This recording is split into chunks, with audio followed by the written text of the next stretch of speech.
In this video, you'll learn how to buy Theta on Binance.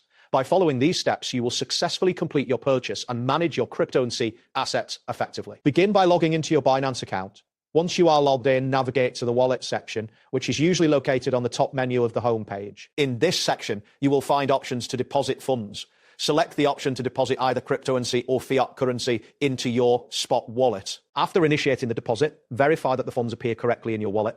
It is important to ensure that your balance is sufficient for the Theta purchase. Remaining logged in is necessary for the trading process. Next, you will need to open the TH trading pair, locate, and click on the trade option from the main menu. In the trading interface, use the search bar to find the Theta pair.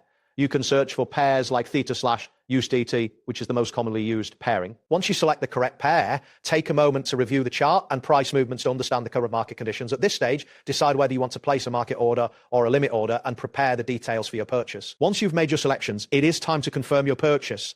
Enter the amount of Theta you wish to buy in the designated field. Carefully review the order summary to ensure all details are correct, including the amount and the order type. After confirming the information, click on the Buy CT button to execute your order. Depending on the market conditions, you may need to wait a moment and your order fills.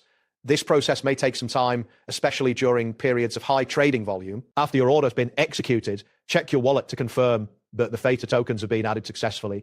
You should see the new tokens reflected in your spot wallet balance. If you do not see them immediately, give it a moment, as updates may take some time to process in the system. It is advisable to keep track of your investments and monitor the market for any changes. That wraps up today's guide. Thanks for watching and catch you in the next tutorial.